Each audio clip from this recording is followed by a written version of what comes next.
चले जी, हमने last class में EBQ का कॉन्सेप्ट पढ़ लिया था, that was economic batch quantity, और उसके अंदर जितनी भी चीज़ें थी वो हमने डिस्कस कर ली थी। नॉर्मली मैंने आपको बताया था कि देखें इकोनॉमिक बैच क्वांटिटी के अंदर हम बेसिकली कैलकुलेट करते हैं कि एक बैच में मैक्सिमम कितने यूनिट्स प्रोड्यूस करना हमारे लिए बेनिफिशियल है, सही ना। एक बैच में मैक्सिमम कितने यूनिट्स प्रोड्यूस करना हमारे लिए फाइनेंशियली बेनिफिशियल है, तो ऑटोमेटिकली वो किसके ज़रिए कैलकुलेट होता था, वो EBQ के ज़रिए जो है ना वो कैलकुलेट हो रहा होता था। आगे बढ़ते हैं towards the concept of inventory valuation. अच्छा, ये अब इसमें काफ़ी हद तक चीज़ें आप पढ़कर आए हुए हैं, लेकिन अब क्या करें, कोर्स का हिस्सा है, दोबारा एक दफ़ा रिवाइज कर लेंगे और किट के सवाल सॉल्व कर लेंगे ताकि आपको आइडिया हो जाएगा कि किट के सवाल किस तरीके से आएंगे और फिर आगे बढ़ रहे होंगे। अच्छा देखिए, इन्वेंट्री वैल्यूएशन में हम बेसिकली 3 चीज़ें कैलकुलेट कर रहे होते हैं, that is cost of goods sold,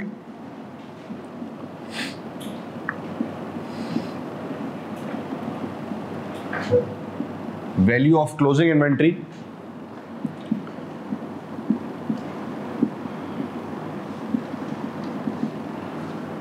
and the gross profit, सही ना।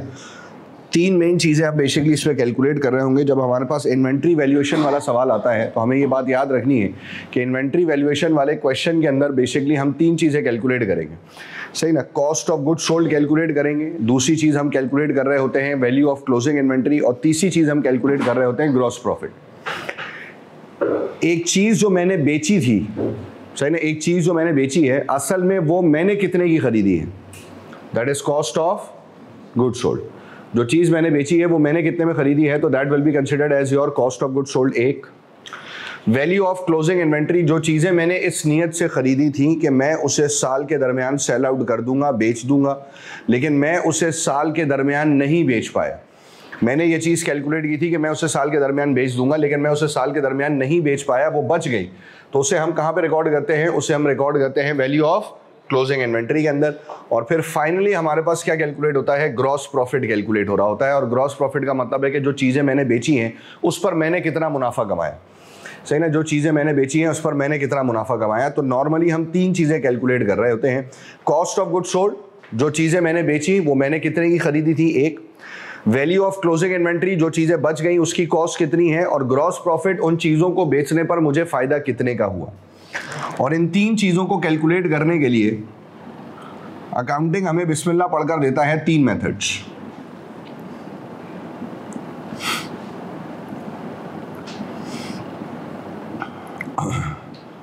That is first in first out,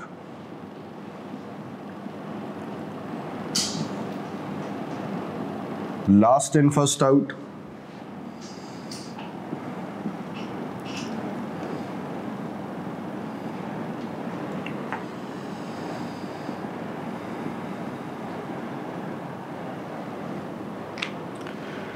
and the weighted average cost method, that is FIFO method, LIFO method और EFCO method। सही भाई, FIFO method, LIFO method and EFCO method, ये इन 3 methods को हमें दिया जाता है to calculate the cost of goods sold, value of closing inventory and gross profit. ठीक है, सिंपल सी कहानी है, मेजॉरिटी आप पढ़कर आए हुए हैं इन चीज़ों को। मैं एक दफ़ा रिव्यू करवा देता हूँ। फर्स्ट इन फर्स्ट आउट, जो चीज़ आप पहले खरीद रहे हैं उसे आप पहले बेचेंगे। लास्ट इन फर्स्ट आउट, जो चीज़ आपने बाद में खरीदी है उसे आप पहले बेच रहे होंगे। वेटेड एवरेज कॉस्ट मेथड, नई चीज़ और पुरानी चीज़ दोनों को कंबाइन करके एवरेज कर लेंगे। नई चीज़ और पुरानी चीज़ दोनों को कंबाइन करके मैं क्या कर लूँगा मेरे भाई, दोनों को कंबाइन करके मैं एवरेज कर लूँगा और एक साथ कंबाइन करके सेल आउट कर रहा हूँगा। उसे अलग अलग बेचना मेरे लिए प्रैक्टिकली पॉसिबल नहीं है। अलबत्ता आपको ये बात पता होगी कि देखें, अब LIFO method is no more in the practical life, सही ना। प्रैक्टिकली अगर आप देखें तो आपको कोई भी कंपनी लीफो मेथड इस्तेमाल करते हुए नजर नहीं आ रही होगी।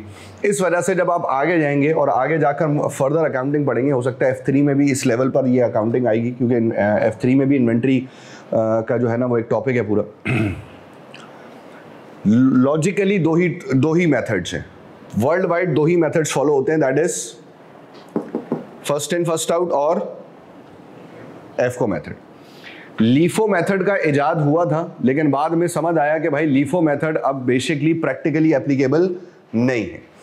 जिससे रिलेटेड मैं हमेशा आपको बताता हूं कि देखिए, जब एक कानून बन रहा होता है ना, तो इनिशियल बेसिस पर आप एक जनरल लॉ बना देते हैं। जितनी भी आपकी अकल है या जो लोग मिलकर लॉ बना रहे हैं, वो एक जनरली लॉ बना लेते हैं, और फिर जनरल लॉ बनाने के बाद फिर आप बैठकर सोचते हैं कि भाई इसके अंदर अब मजीद according to the current world इसमें क्या मॉडिफिकेशन की जा रही हो सकती है। अब हमने जब मेथड निकाले तो हमने लीफो मेथड भी इजाद कर दिया, लेकिन फिर हल्के हल्के हमें समझ आया कि देखिए, लीफो मेथड जो है ना, ये प्रैक्टिकली एप्लीकेबल मेथड नहीं है।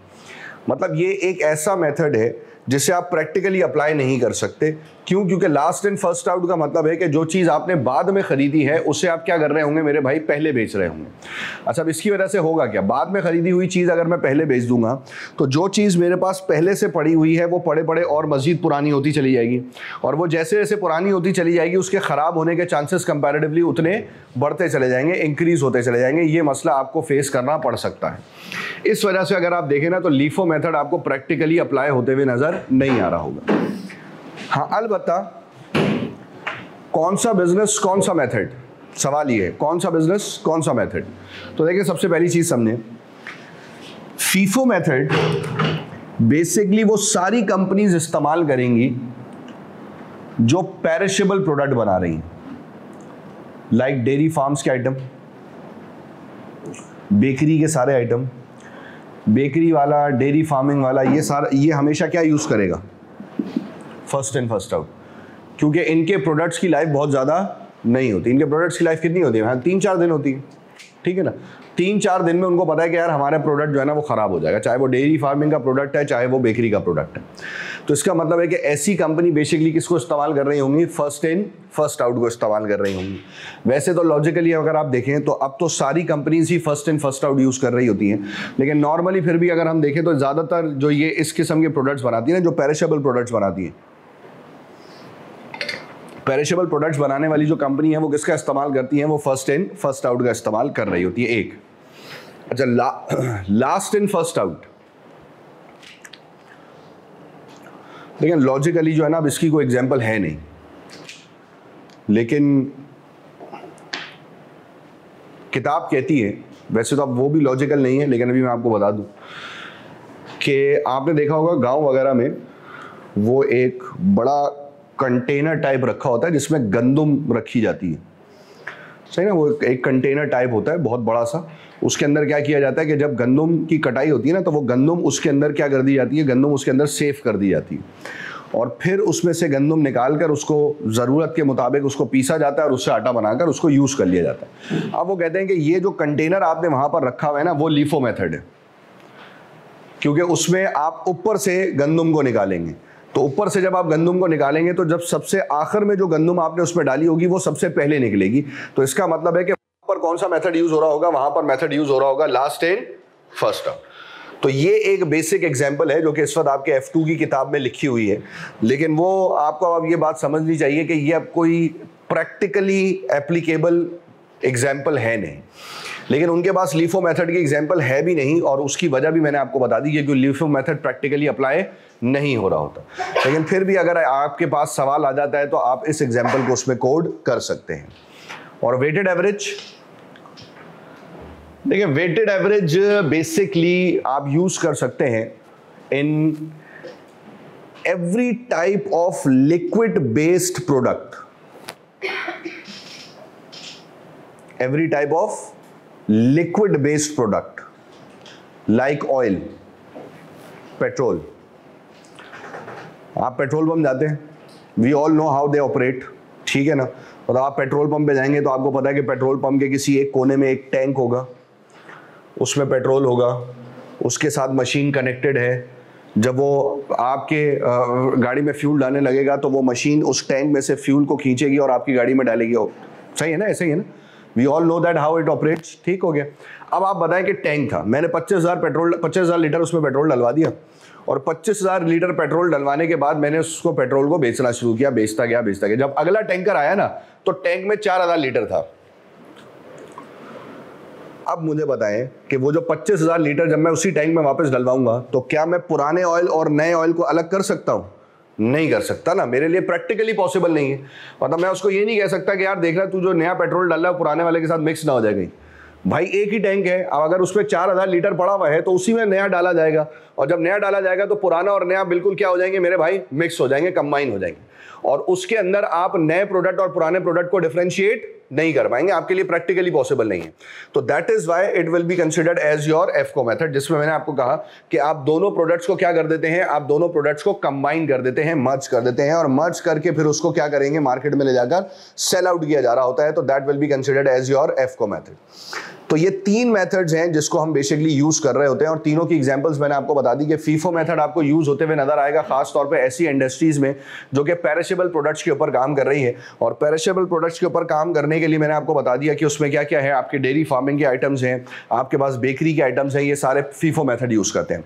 एफको मेथड में मैंने आपको बता दिया कि जितने भी लिक्विड बेस्ड प्रोडक्ट हैं, एफको मेथड में जितने भी लिक्विड बेस्ड प्रोडक्ट हैं वो सारे के सारे लिक्विड बेस्ड प्रोडक्ट जो है ना वो किसका इस्तेमाल करेंगे, एफको मेथड का इस्तेमाल करेंगे। और लीफो मेथड की एक एग्जांपल मैंने आपको बता दी कि वो एक एग्जांपल जो किताब में लिखी हुई है वो आप याद रखें, ताकि अगर सवाल आपसे पूछा जाएगा तो फिर आप उसके हिसाब से आंसर कर सकते होंगे। क्या यहां तक बात क्लियर है? अच्छा, इसमें हमें मेन चीज क्या कैलकुलेट करनी है, इसमें हमें मेन ये तीन चीजें कैलकुलेट करनी है, that is cost of goods sold, value of closing inventory और ग्रॉस प्रॉफिट। तो मैं एक अदद सवाल लिख रहा हूँ बोर्ड पर, ज़रा साथ साथ कॉपी कर लेंगे और एक दफ़ा सॉल्व करके देख लेते हैं, ताकि आपका भी रिवीजन हो जाएगा, मुझे भी भरोसा हो जाएगा कि आपको याद है, फिर आगे बढ़ जाएंगे। चले जी, देखिए बोर्ड पर आपके पास क्वेश्चन लिखा हुआ है, we need to calculate the cost of goods sold, value of closing inventory and gross profit under 3 methods. मतलब वही तीनों मेथड, फीफो, लीफो एंड एफको। अच्छा, अब आपके पास परचेजेस भी गिवन है, जो यूनिट्स आपने परचेज किए हैं उसकी डिटेल भी गिवन है, जो यूनिट्स आपने बेचे हैं उसकी डिटेल भी गिवन है। जैसे देखिए ओपनिंग इन्वेंट्री में आपके पास कितने यूनिट्स थे, 30,000, जो कि आपने कितने में खरीदे हुए हैं, 2.45 के हिसाब से। फिर आपने खरीदे हैं 50,000 यूनिट्स, जो कि आपने खरीदे हैं 2.65 के हिसाब से। फिर आपने बेचे हैं 76,000 यूनिट्स, और आपने इनिशियली वो बेचे हैं 4.35 के हिसाब से। और फिर आपने खरीदे हैं 60,000 यूनिट्स, फिर आपने बेचे हैं, फिर खरीदे हैं, फिर बेचे। देखिए, the first thing we need to calculate is the first two things, that is the cost of goods sold and value of closing inventory.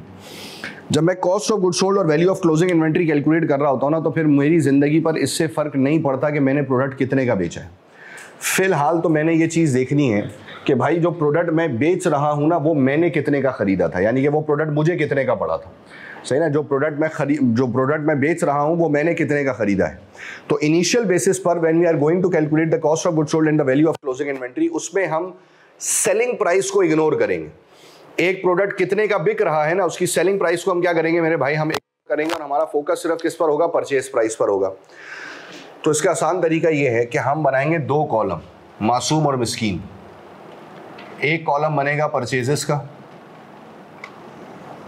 और एक कॉलम बन जाएगा मेरा भाई सेल्स का। कैलकुलेटर उठा लेंगे।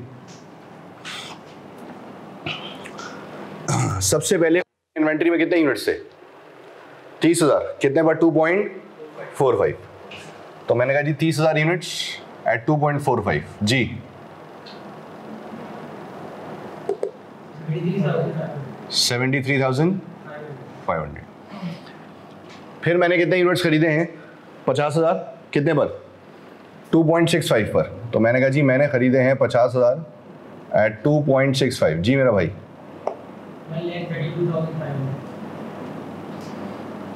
और अभी हम कर रहे हैं फीफो मेथड। फिर मैंने कितने बेचे हैं, 76,000।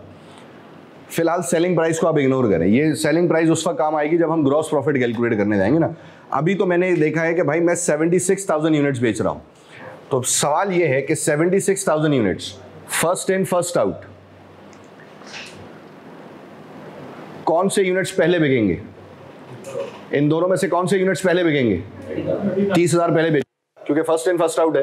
तो मैंने कहा जी पहले 30,000 बिकेंगे, और ये जो 30,000 मैं बेच रहा हूं इनकी कॉस्ट कितनी थी, 2.45, यानी कि इनकी कॉस्ट बन रही थी 73,500। एग्रीड। जब ये 30,000 यूनिट्स बेच दिए तो मैंने कहा जी एक तरीके से ये 30,000 यूनिट्स मेरे पास से क्या हो जाएंगे, खत्म हो जाएंगे। मैंने टोटल कितने यूनिट्स बेच रहे थे, 76, उसमें से कितने बेचे अभी, 30, और कितने बेचने, 46,000 और बेच रहे हैं, और वो 46,000 में किस में से बेचूंगा? 50,000 में से। इसका मतलब है कि अब इस 50 में से बिकेंगे 46,000 एट 2.65। जी मेरा भाई कितना? 121,900। फिर हम देखेंगे बचा क्या। मैंने कहा जी ये 30,000 पूरे गए, 50 में से 46,000 चले गए, क्या बचा बैक हैंड? 4,000। कितने, क्या रेट है? 2.65। 10,000। फिर उसके बाद कितने यूनिट्स खरीदे हैं? 60,000 एट 2.85। 171,000। ठीक हो गया। फिर कितने बेचे? 58,000। फर्स्ट इन फर्स्ट आउट, तो पहले कौन से वाले बेचूंगा? ये वाले 4,000। तो मैंने कहा जी पहले ये 4,000 जाएंगे एट 2.65,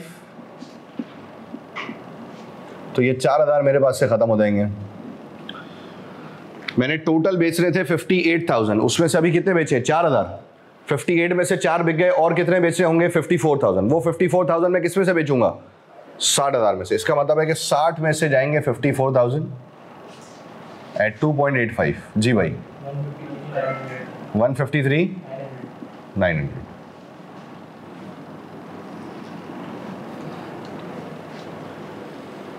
चार पूरे गए, 60 में से 54 गए, बचे क्या?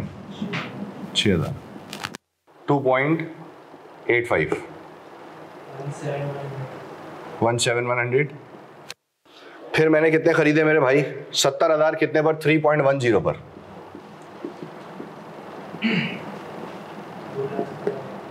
$2,17,000।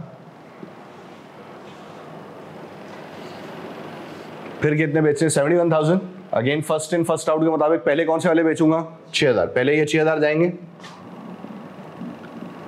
एट 2.85। जी भाई 17,100।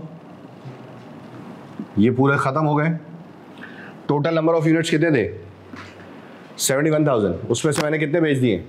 6,000। और कितने बेचते हैं? 65,000। वो 65,000 में किस में से बेचूंगा? 70,000 में से।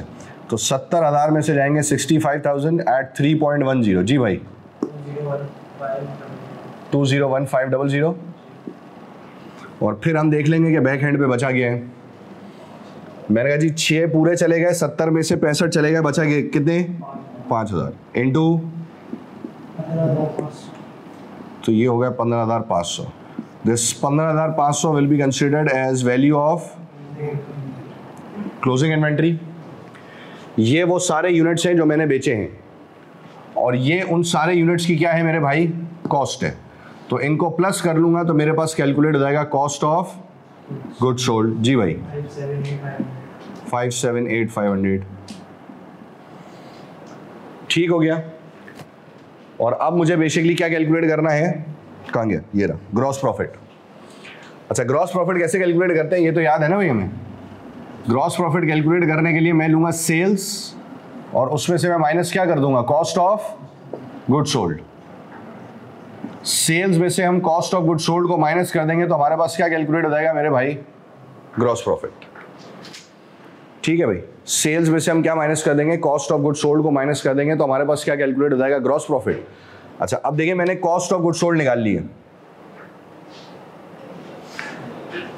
अब मुझे क्या निकालना है? सेल्स, यानी कि सेल्स रेवेन्यू। कोई मुश्किल काम तो है नहीं। देखो सबसे पहले कितने यूनिट्स बेचे थे? 76,000। कितने में? 4.35 में। तो मैंने कहा जी 76,000 इंटू 4.35, 330,600। फिर कितने यूनिट्स बेचे हैं? 58,000। कितने में? 4.55, 2639। और फिर आखिर में बेचे हैं 71,000 यूनिट्स 4.95 में। 35,145। तीनों को प्लस करूंगा तो मेरे पास कैलकुलेट हो जाएगा टोटल रेवेन्यू।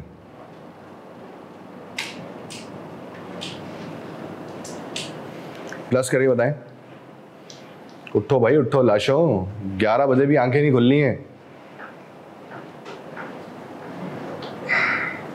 तीनों को प्लस करें, देखिए टोटल रेवेन्यू क्या बनता है, कितना 94। अब टोटल रेवेन्यू में से मैं क्या माइनस कर दूंगा, कॉस्ट ऑफ गुड सोल्ड, जो कि कितना निकाला है 578,500 माइनस कर देंगे तो हमारे पास कैलकुलेट हो जाएगा ग्रॉस प्रॉफिट। तो इस तरीके से ये तीनों चीजें कैलकुलेट हो रही होंगी। इसे कॉपी कर लें और अगला मेथड जरा सॉल्व कर लें, दैट इज एफको मेथड। चले जी, अब जरा दूसरा मेथड देख लें, दैट इज एफको मेथड।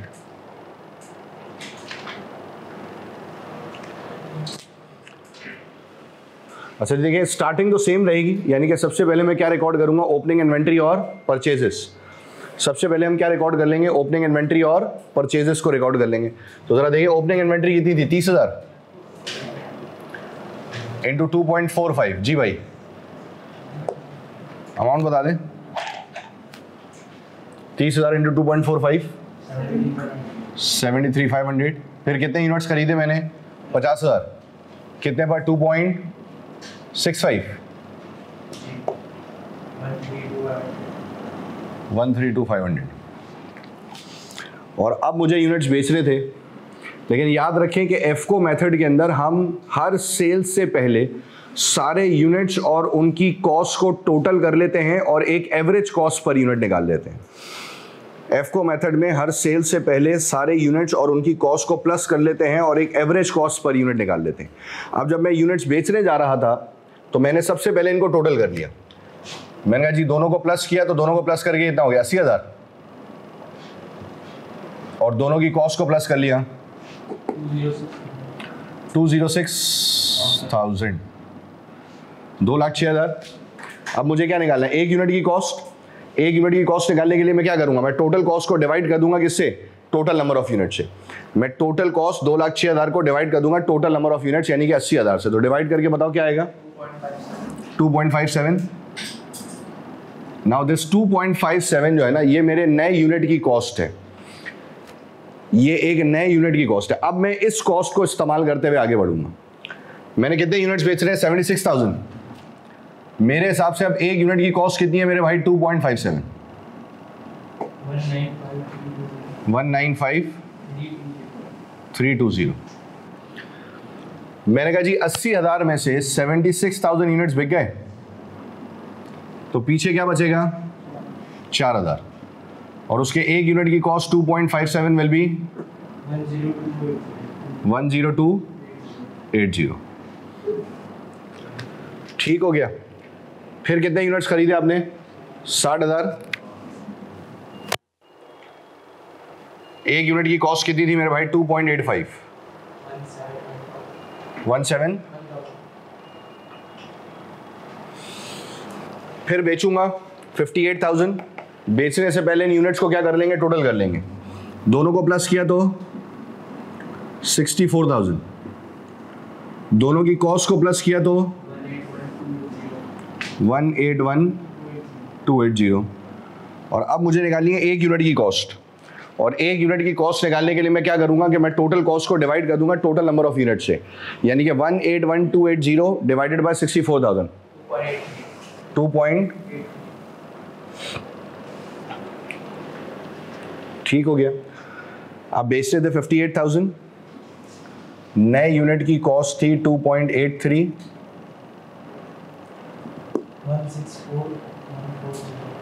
164,140। 64,000 में से 58,000 गए, पीछे क्या बचा, 6,000 एट 2.83 16980। फिर मैंने कितने खरीदे, 70,000 इंटू 3.10 217,000। फिर हमने 71,000 बेच रहे, उससे पहले इनको टोटल कर लिया, प्लस किया तो ये टोटल यूनिट्स बने 76,000 और इनकी कॉस्ट क्या बनी? 233,980। और एक यूनिट की कॉस्ट निकालने के लिए मैं 233,980 को डिवाइड कर दूंगा 76,000 से, तो क्या आएगा? 3.07। अब मुझे बेचते हैं 71,000 एट 3.07। 217970। तो मैंने कहा जी 76 में से 71 गए, तो पीछे क्या बचा?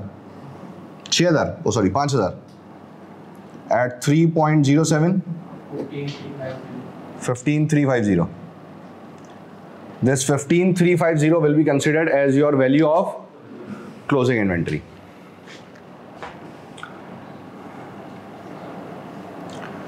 इन तीनों को प्लस करेंगे तो हमारे पास कैलकुलेट हो जाएगा cost of good sold. Plus करके बताओ। 577। अच्छा, ग्रॉस प्रॉफिट निकल आएगा। अभी पिछले सवाल में सेल्स रेवेन्यू निकाला था ना हमने, बस वो सेल्स रेवेन्यू लेंगे और उसमें से ये कॉस्ट ऑफ गुड सोल्ड क्या कर देंगे? माइनस कर देंगे, तो हमारे पास ग्रॉस प्रॉफिट कैलकुलेट हो जाएगा। क्लियर है? इसे कॉपी कर लें या जो भी आपने तस्वीरें लेनी है ले लें, और उसके बाद जरा कैप्लन की किट निकाल लें। ये कैप्लन की किट में हमारे पास फड्डा था क्या? 22-23 वाला फड्डा है। अच्छा यार, ये बड़ा मसला।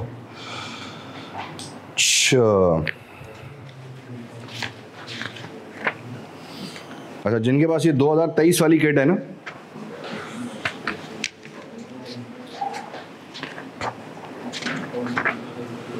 जिनके पास 2023 वाली किट है वो सॉल्व कर लें 152, 153 और 154। 2023 वाले 152, 153, 154। 2022 वाली किसी के पास है? और जिनके पास 2022 वाली किट है वो सॉल्व करेंगे 150, 151 और 152। अबे पहले बताया ना, नशे में था क्या उस वक्त?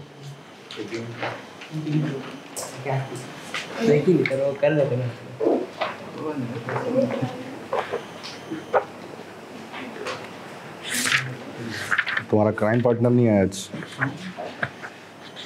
तुम्हारा क्राइम पार्टनर नहीं आया आज?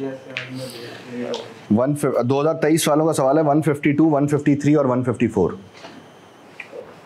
चले जी।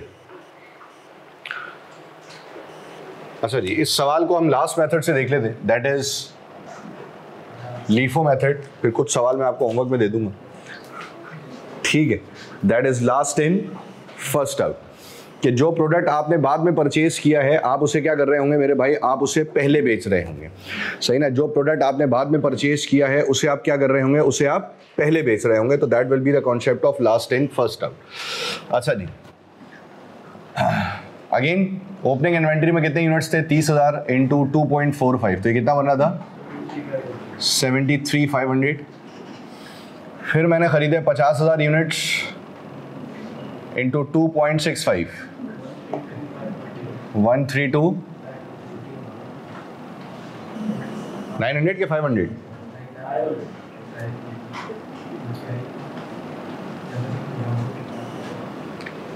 ऐसे ही है 132,500, इसमें तो कोई एतराज़ नहीं है, ठीक है? बाकी अल्लाह खैर करे।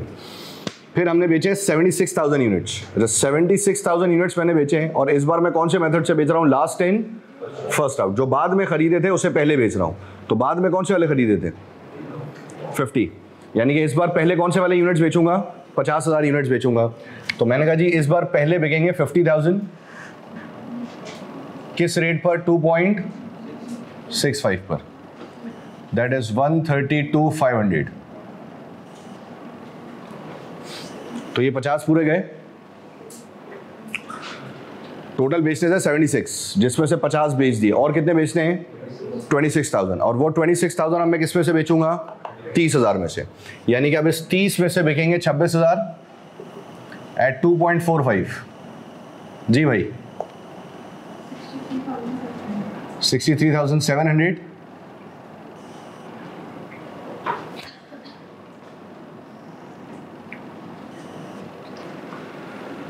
30 में से 26 बिके हैं, बचे कितने? 4000 एट 2.45 कितना?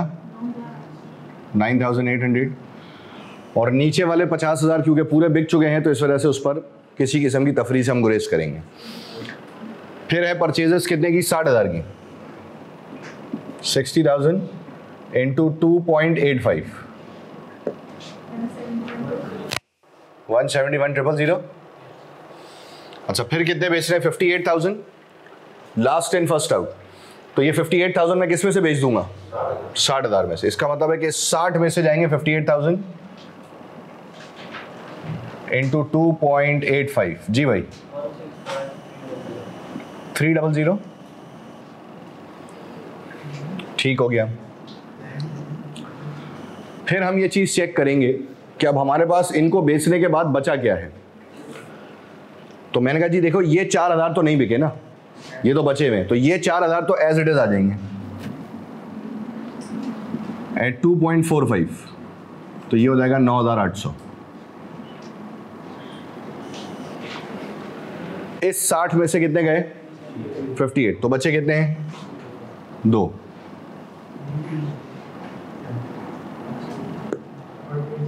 कितना? 5700। फिर हमने कितने खरीदे? 70,000। और ये 70,000 मैंने किस रेट पर खरीदे? 3.10 पर। 217,000। ठीक हो गया। फिर मैंने कितने बेचे? 71। कहां से बेचना शुरू करूंगा? तो सबसे पहले ये 70 जाएंगे इंटू 3.10 2,17,000। ये खत्म हो गए। टोटल बेचने से 71, अभी 70 बेचे हैं, 1,000 और बेचने हैं। वो 1,000 मैं किस में से बेचूंगा? इन दो में से। तो इन दो में से जाएंगे 1000 एट 2.85। तो कितना हो जाएगा? 2850। और फिर हम देखेंगे कि जी बचा क्या है। ये 4,000 एज इट इज बचे हुए हैं, ये तो यहीं आ जाएंगे। इन 2,000 में से कितने गए हैं? 1000। तो पीछे बचा होगा 1,000 एट 2.85। तो ये हो जाएगा 2850। इन दोनों को प्लस कर दूंगा तो वैल्यू ऑफ क्लोजिंग इन्वेंट्री, इन सब को प्लस कर दूंगा तो कॉस्ट ऑफ गुड सोल्ड और ग्रॉस प्रॉफिट तो हमें पता है ना। कॉस्ट ऑफ गुड सोल्ड निकला हुआ है, सेल्स रेवेन्यू आपके पास निकला हुआ है। सेल्स रेवेन्यू में से ये cost of good sold minus कर दूंगा तो हमारे पास उड़ता हुआ ग्रॉस प्रॉफिट आ जाएगा और कुछ करने की ज़रूरत दरपेश नहीं होगी। देखिए हमने टोटल कितने मेथड्स पढ़ लिए? हमने टोटल 3 मेथड्स पढ़ लिए, that is FIFO, LIFO and एफको मेथड। इन तीनों मेथड से हमने बेसिकली कैलकुलेट करना सीख लिया कि हम वैल्यू ऑफ क्लोजिंग इन्वेंट्री कैसे निकालते हैं, कॉस्ट ऑफ गुड सोल्ड कैसे निकालते हैं, और फिर फाइनली ग्रॉस प्रॉफिट किस तरीके से कैलकुलेट किया जाता है। ये सारी चीज़ें हमने उसके ज़रिए क्या कर ली मेरे भाई? ये सारी चीज़ें हमने उसके ज़रिए कैलकुलेट कर ली और सीख ली। ठीक है, यहाँ तक काम डन हो गया। अब हम आते हैं आगे एक और चीज़ पर कि इन दोनों मेथड्स को यूज़ करने के लिए ना हमारे पास बेसिकली 2 सिस्टम होते हैं। एक जिसे हम नाम देते हैं परपीचुअल सिस्टम और दूसरा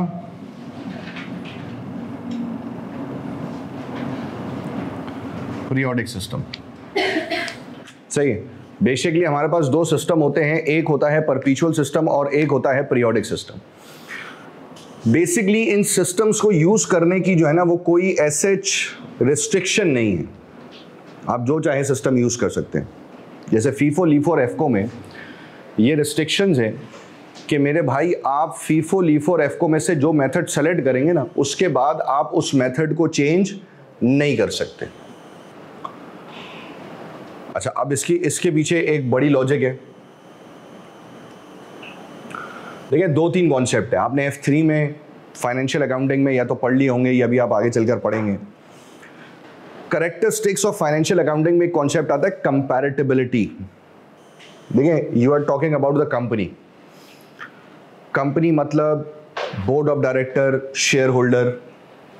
कंपनी की मैनेजमेंट कौन संभाल रहा है? Board of director. सही ना, ऑनर कौन है, शेयर होल्डर। तो बोर्ड ऑफ डायरेक्टर ने जो पूरा साल काम कारनामे सर अंजाम दिए होते हैं ना, उसके लिए फिर एक मीटिंग बुलाई जाती है जिसे आप कहते हैं एजीएम, एनुअल जनरल मीटिंग। फिर उसमें बुलाकर उनको बताया जाता है कि सर ये कारनामे हमने सर अंजाम दिए, ज़रा आप देख लें। उसके अंदर पेश की जाती है उनको फाइनेंशियल स्टेटमेंट, कंपनी की ओवरऑल पूरे साल की फाइनेंशियल स्टेटमेंट, ऑडिट रिपोर्ट वगैरह, ये सारी चीज़ें दी जाती हैं ताकि शेयर होल्डर अपनी दिल की तसल्ली कर लें कि भाई जो फाइनेंशियल स्टेटमेंट है उसमें कंपनी की परफॉर्मेंस क्या है, और अगर कोई मसला है तो वो बोर्ड ऑफ डायरेक्टर से उस एनुअल जनरल मीटिंग के अंदर डिस्कस की जा सकती है। अब मसला ये होता है कि अगर आप हर साल मेथड चेंज करेंगे ना, तो शेयर होल्डर के लिए करंट ईयर की फाइनेंशियल ईयर को पिछले साल की फाइनेंशियल ईयर से कंपेयर करने में मसला होगा। This is known as comparability. इसलिए अगर आपको पता हो कि जो IAS 16 भी है, डेप्रीसिएशन, F3 में वो IAS 16 है, दैट इज डेप्रीसिएशन, उसमें भी ये बात बताई जाती है कि भाई जब आप एक मेथड सेलेक्ट कर लें तो उसके बाद फिर मेथड चेंज करने का ऑप्शन नहीं है। हाँ ठीक है, अनटिल और unless there is a very valid reason for that. इसी तरीके से यहाँ पर भी मेथड चेंज करने का ऑप्शन अवेलेबल नहीं है अनटिल और अनलेस आपके पास कोई बहुत वैलिड रीजन है, आप बिजनेस में चेंज कर रहे हैं, आप ट्रेड चेंज कर रहे हैं, या बिजनेस के तरीक़ेकार को चेंज कर रहे हैं। पहले आप सिर्फ लोकल मार्केट को देख रहे थे, अब आप लोकल और इंटरनेशनल मार्केट को देख रहे हैं, जिसकी वजह से आपने कहा कि सर अब बिजनेस का पूरा क्राइटेरिया चेंज हो रहा है, उसकी वजह से मैं फीफो मेथड यूज़ नहीं कर सकता, मुझे एफको मेथड यूज़ करना होगा। Valid reason. आपका मूड नहीं है, आपको मज़ा नहीं आ रहा, this is not a valid reason, ठीक है ना। तो ऑटोमेटिकली अकाउंटिंग आपको इस चीज़ पर रिस्ट्रिक्ट करता है कि भाई आप तीनों में से एक मेथड सेलेक्ट कर लो। वैसे तो मैं 3 का वर्ड यूज़ कर रहा हूँ, लेकिन नॉर्मली हैं 2 मेथड, फीफो और एफको। 2 मेथड्स में से कोई एक मेथड सेलेक्ट कर लो और फिर वही मेथड आपको आगे फॉलो करना होगा अनटिल और अनलेस कोई वैलिड रीज़न होगा तो फिर हम देखेंगे। लेकिन इन सिस्टम्स में बेसिकली ना कोई रिस्ट्रिक्शन नहीं है, चाहे आप परपेचुअल सिस्टम यूज़ कर लें, चाहे आप पीरियोडिक सिस्टम यूज़ कर लें। ये कंपनी का ना इंटरनल फैसला है, इंटरनल डिसीजन मेकिंग है। अच्छा, परपेचुअल सिस्टम में क्या होता है? देखिए, परपेचुअल सिस्टम में हम रिकॉर्ड करते हैं एवरी सेल्स एंड परचेजेस। मैं हर सेल और परचेज रिकॉर्ड करता जाता हूं साथ साथ। परचेज हुई, रिकॉर्ड कर दी, सेल्स हुई, रिकॉर्ड कर दी, परचेज हुई, साथ साथ रिकॉर्ड करते जाए डेट वाइज। तो अगर मैं सारी ट्रांजैक्शन साथ साथ रिकॉर्ड करते जा रहा हूं, जैसे जैसे ट्रांजैक्शन हो रही है मैं साथ साथ उसको रिकॉर्ड करता जा रहा हूं, that will be considered as your perpetual system. सही ना, वो बेसिकली क्या कहलाया जाता है? वो परपेचुअल सिस्टम कहलाया जाता है। फिर क्या आता है? Periodic system. Record all sales and purchases at the end of the month. सब चीजों को कंबाइन करें, पूरा महीना गुजरने दें, पूरे महीने की ट्रांजैक्शंस होने दें, फिर मंथ के आखिर में बैठ के सारी ट्रांजैक्शंस को एक साथ रिकॉर्ड कर लेना। अलग अलग ट्रांजैक्शंस को रिकॉर्ड करने की जरूरत नहीं है, एक ही दफा बैठना, सारी ट्रांजैक्शंस एक साथ रिकॉर्ड कर लेना। अलग अलग ट्रांजैक्शंस रिकॉर्ड करने की जरूरत नहीं है। अच्छा, ये जो परपेचुअल और पीरियोडिक है ना, देखें ये कंपनी की ना इंटरनल मस्ती है। आप इस चीज को समझें, जब जेब में नोटें होती है तो मस्ती आती है, तो फिर ऑटोमेटिकली कंपनी के साथ भी ये मसला होता है कि कंपनी के पास जब रिसोर्सेज होती है ना, तो जब कंपनी के पास रिसोर्सेज होंगी तो ऑटोमेटिकली कंपनी को मस्ती आती है कि जी अच्छा, मैं इस काम के लिए भी एक बंदा रख लूँ, मैं इस काम के लिए बिल्कुल अलग बंदा रख दूँ, मैं इस चीज़ के लिए अलग बंदा रख दूँ। तो फिर इंटरनली आपके मस्ती आना शुरू हो जाती है। सही है, ऑब्वियस सी बात है। जबकि दूसरी तरफ ऑन द अदर हैंड, जब आपके पास रिसोर्सेज कम होंगी, पैसे कम होंगे, तो फिर ये मस्ती आपको नहीं आ रही होगी। कंपनी का स्केल बड़ा है, कंपनी की ट्रांजैक्शंस बहुत ज़्यादा हैं, आपने बोला यार एक बंदे से 2-3 काम नहीं संभाले जा सकते, आपने इन्वेंट्री रिकॉर्ड करने के लिए एक अलग से बंदा रखा हुआ है जिसकी ज़िंदगी का मकसद सिर्फ इन्वेंट्री रिकॉर्ड करना है। इन्वेंट्री की परचेज और सेल्स रिकॉर्ड करना उस शख्स की ज़िंदगी का मकसद है, तो that will be considered as your perpetual system. वो रेगुलर बेसिस के ऊपर इन्वेंट्री रिकॉर्ड कर रहा होगा। दूसरी तरफ मैंने कहा कि जी हम परचेजिंग करते हैं शादिर और नादिर, ठीक है, हम रेगुलर परचेजिंग नहीं करते। देखिए हम ये हमारा भी इंस्टीट्यूट है ना, हम ये जो इन्वेंट्री वगैरह परचेज करते हैं, लाइक मार्कर है, इंक है, डस्टर है, फाइल कवर हो गए, प्रिंट के पेपर हो गए, ये रोज़ाना के बेसिस पे थोड़ी हम परचेज करने जाएंगे। मतलब ऐसा थोड़ी है कि पेन, किसी एडमिनिस्ट्रेशन वाले के पास पेन खत्म हो गया तो उसने बोला है 2 पेन पकड़ना, तो एक बंदा बाहर जा रहा है 2 पेन लेकर आ रहा है। 6 महीने की परचेजिंग एक दफ़ा हो जाएगी, 6-7 महीने की परचेजिंग एक दफ़ा हो गई। आप एक दफ़ा स्टेशनरी पे गए और आपने 3 4 6 पैकेट पेन के खरीद लिए, 10-12 पैकेट मार्कर्स के खरीद लिए, इसी तरीके से इंक परचेज हो गई, प्रिंट के पेजेस परचेज हो गए, मतलब आप समझ लें कि हमारी जो परचेजिंग होगी वो शायद 2-3 महीने में एक आध दफ़ा हो रही होगी। अब इस काम के लिए मैं अलग से बंदा थोड़ी रखूँगा कि मैंने इंस्टीट्यूट में एक बंदा हायर किया हुआ है जिसका काम है ऑफिस सप्लाईज परचेज करना। अब 3 महीने में एक दफ़ा तो उसने काम करना है। ये काम मैं किसी भी दूसरे बंदे को टिका दूंगा कि भाई तू 3 महीने में एक दिन निकालना, जाके ये चीज़ परचेज करके ले आना है, इसमें कोई ऐसी तोप साइंस तो है नहीं। इसी तरीके से अगर आपकी रेगुलर इन्वेंट्री परचेज नहीं हो रही है तो फिर आप इन्वेंट्री परचेज और सेल को रिकॉर्ड करने के लिए अलग से बंदा नहीं रखते हैं।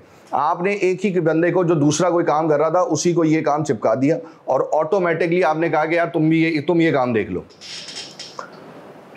अब वो अपना मेन काम कर रहा है, महीने में एक दिन बैठेगा, सारे महीने की ट्रांजैक्शन को एक साथ रिकॉर्ड कर लेगा।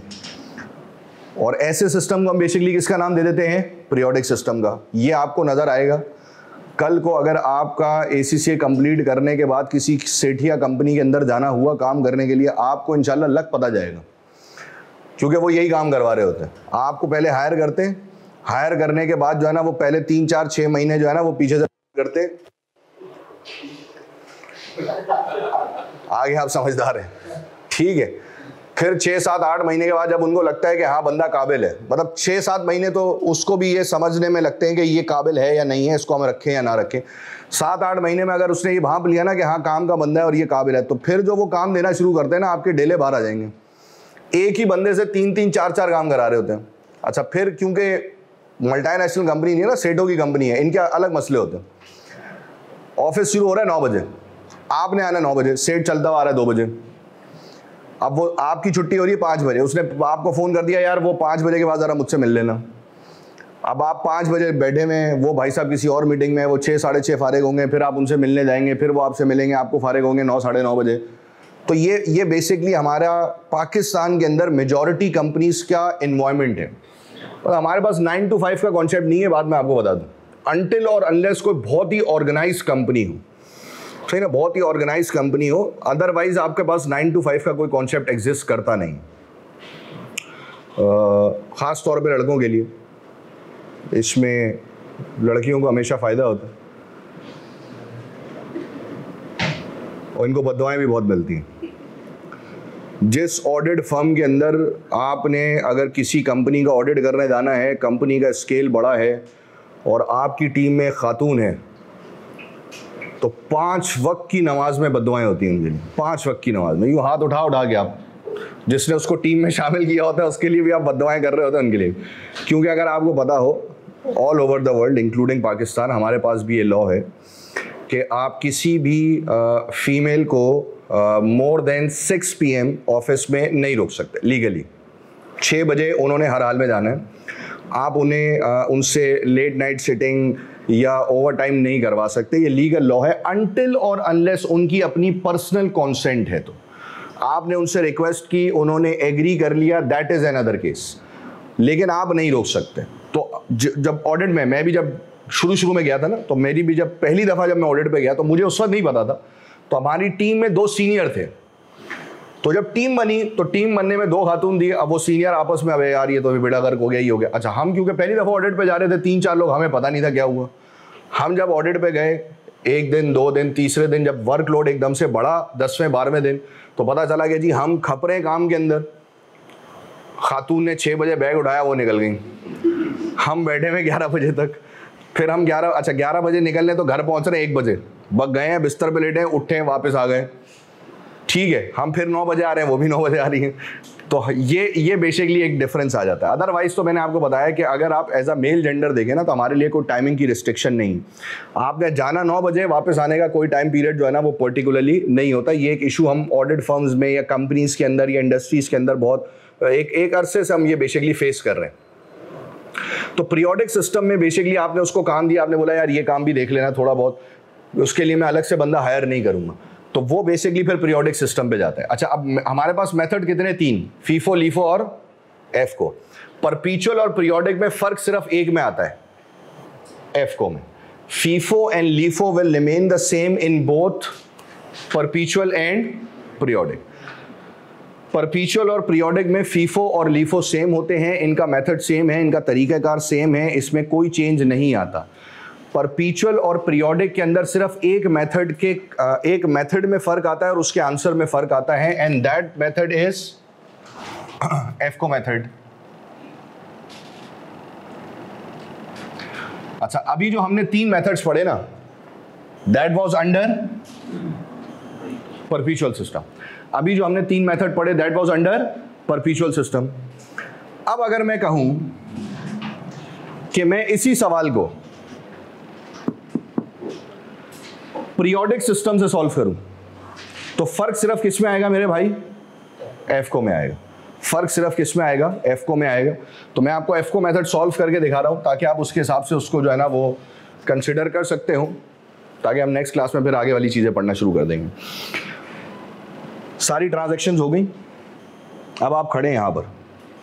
अब आपने कहा कि मैं सारी ट्रांजैक्शंस को एक साथ कंबाइन करके रिकॉर्ड करूंगा। तो जब मैं सारी ट्रांजैक्शंस को एक साथ कंबाइन करके रिकॉर्ड करने जाऊंगा, तो मैंने कहा जी इसका तरीकाकार ये है कि सबसे पहले सारी परचेजेस रिकॉर्ड कर लेते हैं।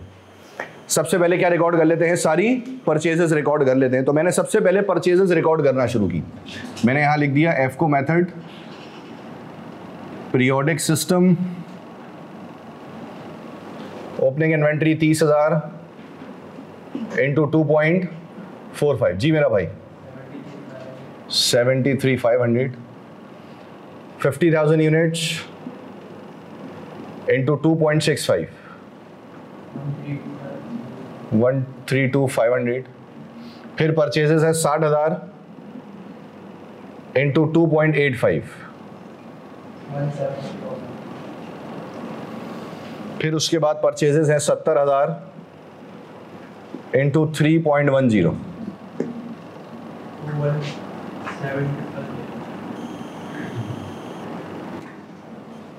217,000। ठीक है, सारी परचेजेस आ गई। अब मुझे क्या रिकॉर्ड करनी थी? सेल्स। लेकिन क्योंकि एफको मेथड है तो हमने पढ़ा था कि सेल्स रिकॉर्ड करने से पहले एफको मेथड में सारे यूनिट्स और उसकी कॉस्ट क्या हो जाएगी? प्लस हो जाएगी, ताकि हम एक एवरेज कॉस्ट पर यूनिट निकाल सके। तो मैंने यूनिट्स को टोटल किया। जी मेरा भाई यूनिट्स आ गए 2,10,000। कॉस्ट कैलकुलेट कर लें, बाकी भी कर लें भाई जो हाथ बांध के बैठे हुए। 594,000 ठीक हो गया। और फिर मैं निकाल लूंगा एवरेज कॉस्ट पर यूनिट।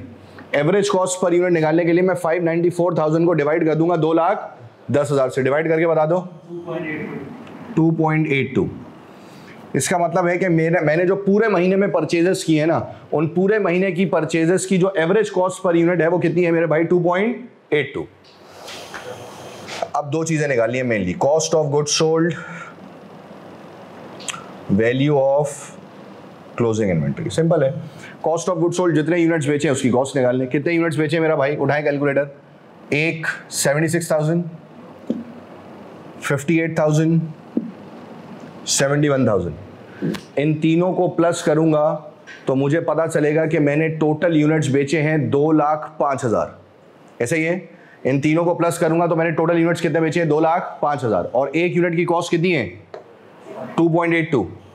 तो 2,05,000 यूनिट्स की कॉस्ट कितनी हो जाएगी? मैंने कहा जी 2,05,000 मल्टीप्लाई बाय 2.82, 57,800। और वैल्यू ऑफ क्लोजिंग इन्वेंट्री, जितने यूनिट्स बच गए, टोटल यूनिट्स कितने थे? 210, बेचे कितने? 2.5, बचे कितने?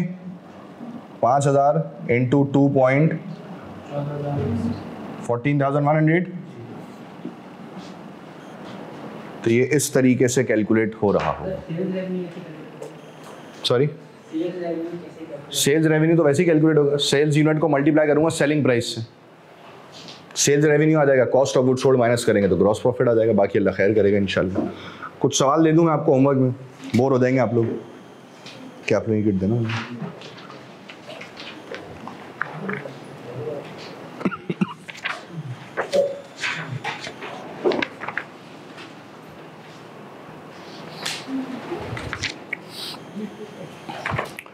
अच्छा कैप्लन में से तो आप जो है ना बस वो एक सवाल निपटा देंगे, दैट इज 150।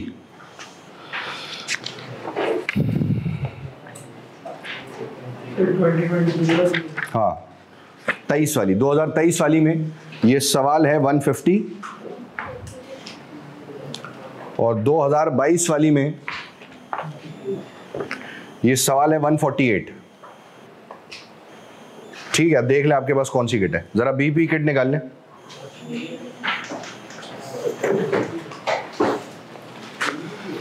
हाँ बीपी में भी यही शशका है, थोड़ा सा देख लीजिएगा। 2023 वाली में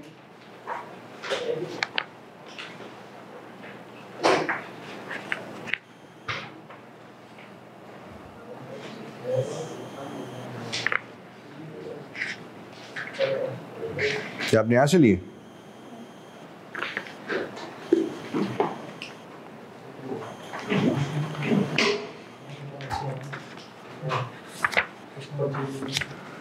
दो 2023 वाली में आप सवाल सॉल्व करेंगे